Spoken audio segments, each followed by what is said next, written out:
Tuhan, salam sejahtera bagi kita semua dimanapun engkau berada. Mungkin engkau ada di rumah, dalam perjalanan, saudara.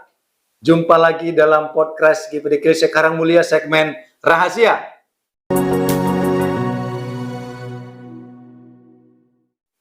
Renungan Harian Eklesia. Mari kita perhatikan firman Tuhan dalam 2 Samuel pasal 12 ayat 10 sampai 12.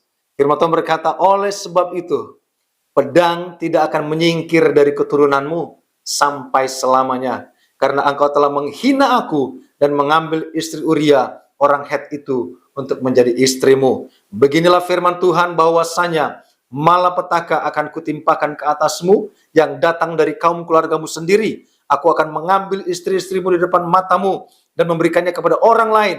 Orang itu akan tidur dengan istrimu di siang hari. Sebab engkau telah melakukan secara tersembunyi. Tapi aku akan melakukan hal itu di depan seluruh Israel secara terang-terangan. Saudaraku, ini firman Tuhan sungguh menyakitkan. Tetapi dimulai dari dosa yang dilakukan Daud. Biasanya etika kerajaan awal tahun, biasanya raja-raja pergi berperang. Tapi Daud tinggal di Yerusalem. Dia berdiri di suatu rumah dan melihat seseorang. Dia melakukan dosa. Strategi perang yang dilakukan yang harusnya mengalahkan musuh, tapi dilakukan strategi perang untuk merebut istri daripada tentaranya sendiri.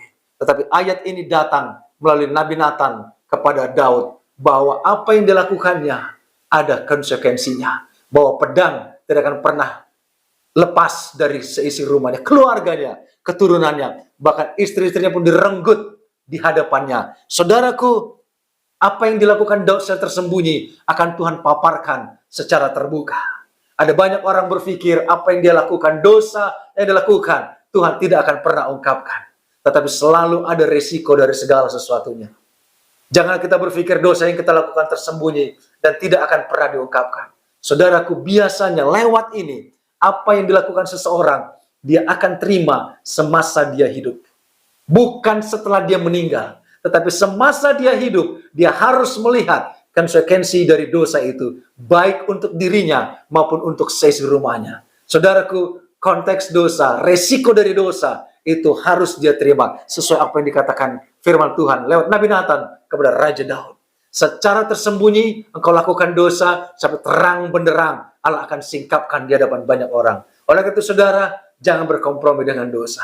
Jangan engkau hidup dalam dosa.